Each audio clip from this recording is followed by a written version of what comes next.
Hello world! On Entertainment Tonight News, remembering Paul Walker, who we lost 12 years ago.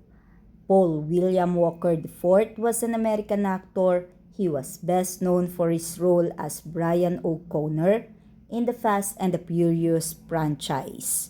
Paul was born on September 12, 1973 in Glendale, California to Mormon parents. His father, Paul Walker III, worked as a sewer contractor and his mother, Cheryl, was a fashion model.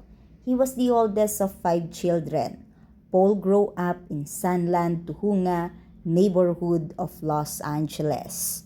November 30, 2013, Paul left an event for Reach Out Worldwide, the humanitarian organization he founded, and was killed in a car crash shortly afterward. It's a sad news, but he was now in the hands of our Creator.